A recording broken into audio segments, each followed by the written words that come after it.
Bueno, buenas tardes, Marcos. Nos gustaría que nos cuente más o menos qué es lo que está pasando con el PAMI y fundamentalmente, más allá del PAMI, los jubilados, ¿no? Bueno, justamente nosotros estamos en este momento desarrollando toda una serie de actividades. En la próxima semana comenzamos, donde con médicos, gerontólogos, con la Defensoría del Pueblo de la Tercera Edad, con trabajadores del PAMI y con gente especializada en el conocimiento de la temática de la salud y la temática de cómo está compuesto el PAMI, para poder analizar no solamente las consecuencias de lo que está ocurriendo, sino las causas. Ajá. Y por lo tanto, en este sentido, estamos trabajando con todos una preparación que sería una encuesta en la cual ponemos en primer lugar cuáles son nuestros derechos, los derechos de los jubilados, los pensionados, lo que se refiere al derecho a la salud Ajá. y cómo son nuestros derechos en relación al PAMI Bien. y cuál es la atención que nosotros recibimos. En general, estamos notando una situación de deterioro muy grande. Nosotros somos la consecuencia de una situación de modificaciones, de cambios de interventores y cada interventor con modificaciones que realiza. En este momento estamos afrontando situaciones de mucha complicación en provincias, en el PAMI, por ejemplo, en los efectores propios del PAMI en Rosario, el efector 1 y 2, en distintos lugares, en donde se pone de manifiesto que los jubilados y pensionados no somos protagonistas de las decisiones que se toman, más bien somos la consecuencia de situaciones que se toman que son perjudiciales para la atención y para la prevención y atención de nuestra salud y de todo lo que se refiere a las necesidades sociosanitarias. Bien. ¿Y esto cómo se traduce en términos reales? ¿En una baja de cantidad de prestaciones, el tema de los remedios, las órdenes? ¿Modificó el sistema con el cual el jubilado se comunicaba con el PAMI? ¿Cuáles son los efectos?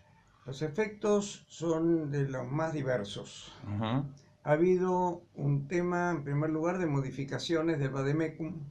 Ha habido una modificación en el tema del otorgamiento de los medicamentos que tienen el 100% de descuento, Ajá. modificaciones en cuanto a los ingresos, en cuanto a la categorización de a quienes le corresponde, lo que ha traído situaciones realmente, en algunos casos, en la instrumentación de esas medidas, situaciones muy complicadas en la recepción de los medicamentos.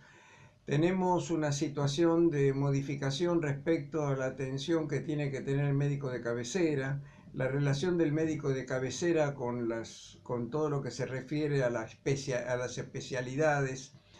Tenemos que decir que en todo esto lo que notamos además es que ha habido modificaciones en las contrataciones, por ejemplo, modificaciones en las contrataciones con las clínicas, con los laboratorios.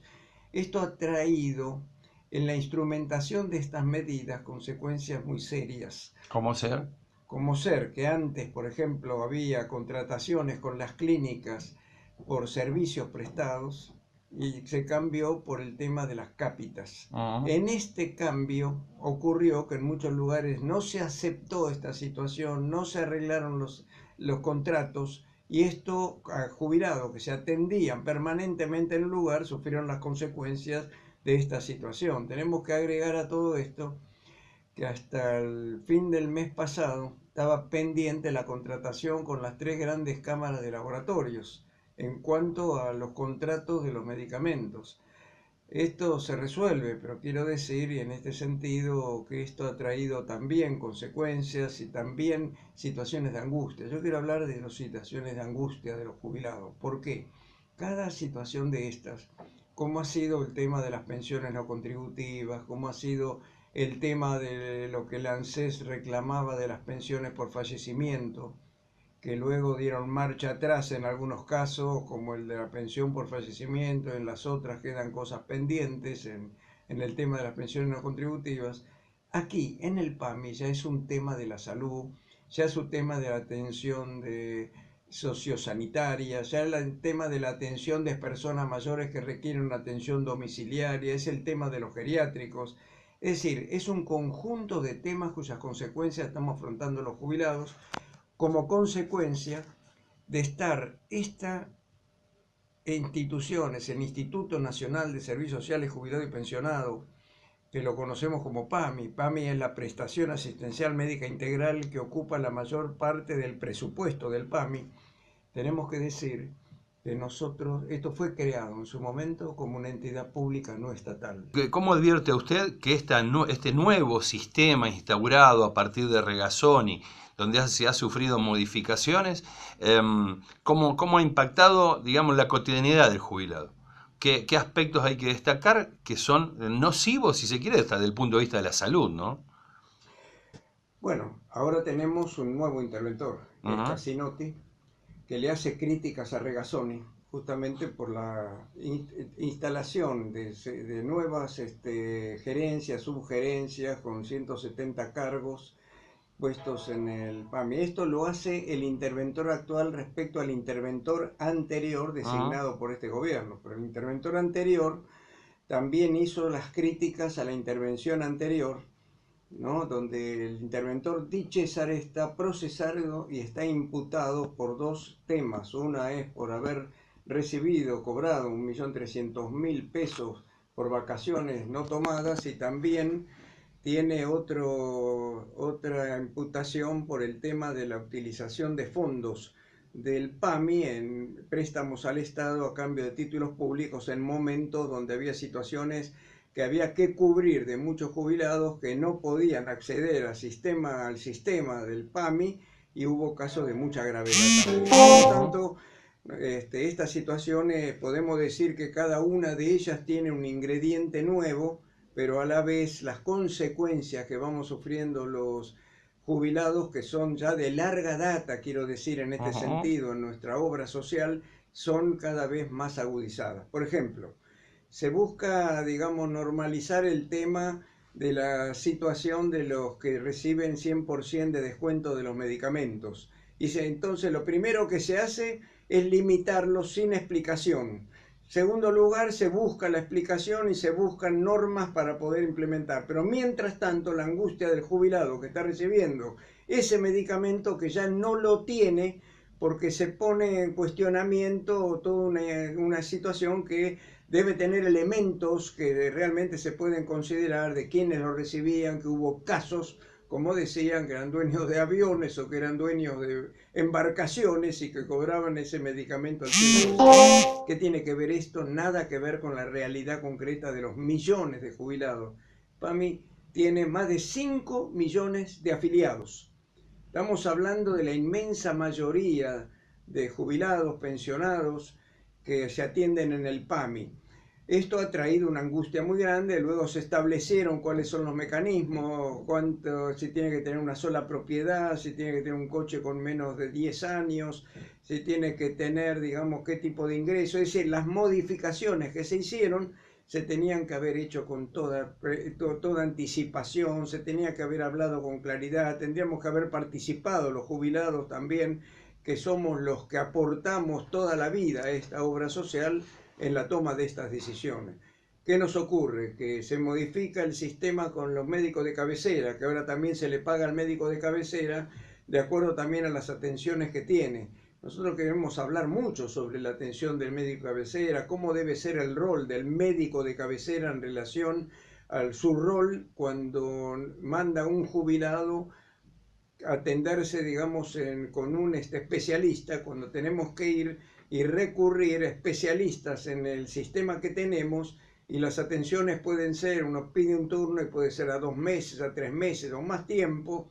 Hay situaciones que recibimos permanentemente de falta de atención, de tiempos muy lejanos en situaciones que requieren una atención mucho más inmediata. Tenemos temas de prótesis, que muchas veces estamos recibiendo situaciones de prótesis de operaciones que, por ejemplo, operaciones del corazón que después necesitan un stent y no hay el stent y tienen que pasarlo de un lugar al otro con operaciones graves. No quiero mencionar todos los casos que son cotidianos de todos los días.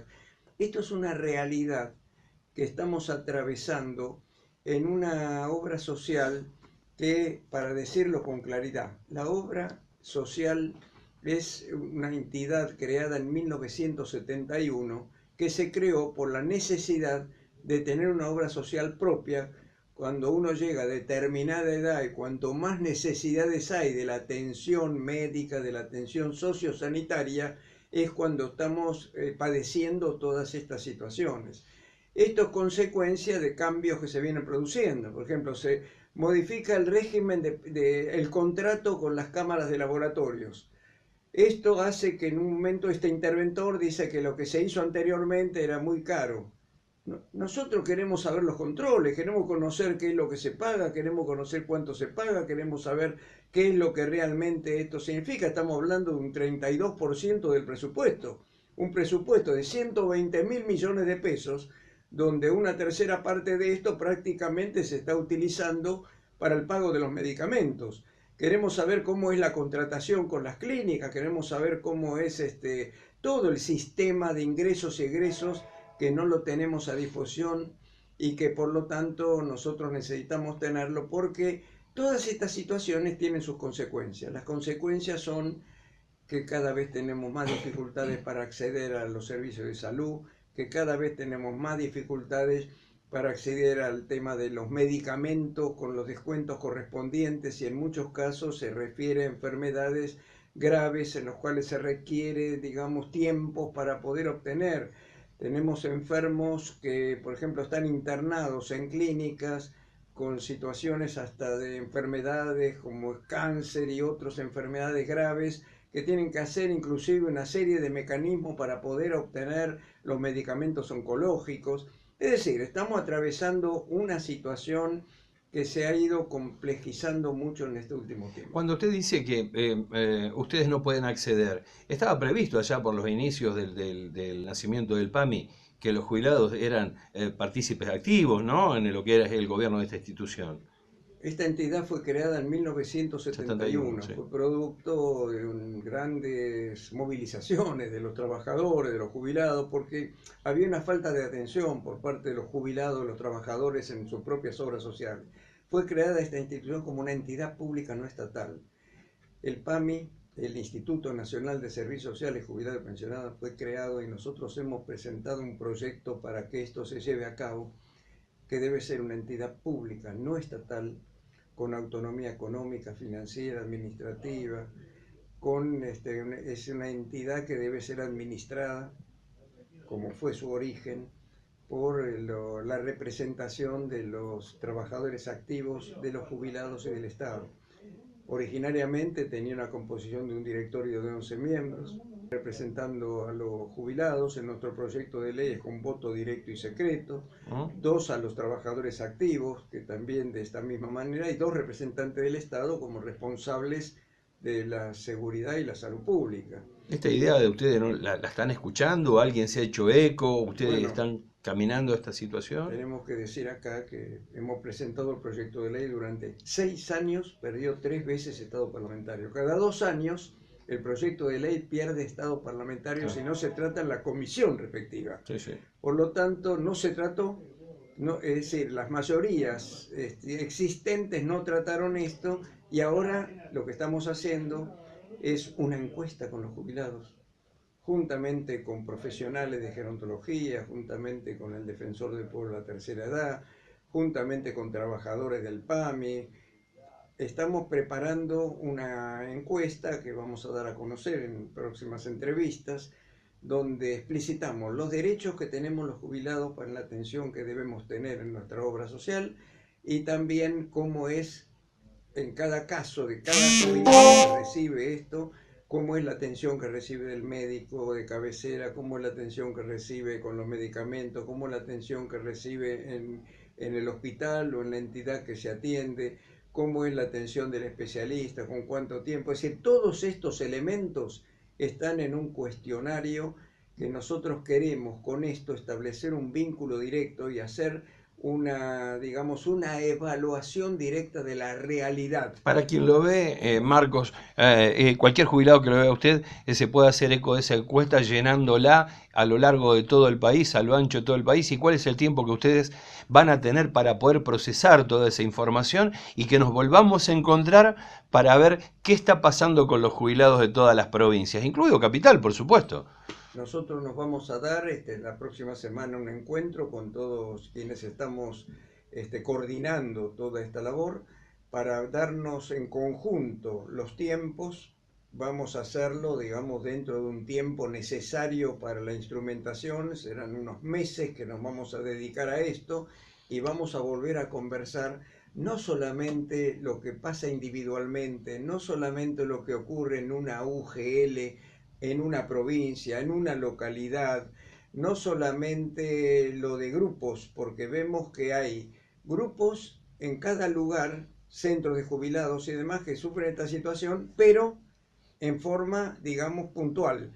Queremos sacar consideraciones generales para actuar en consecuencia y ver cómo tenemos que actuar para poder tener lo que nosotros consideramos que debe ser una obra social que realmente cumpla con todo lo que tiene que cumplir en la atención en esta etapa de la vida con tantas necesidades.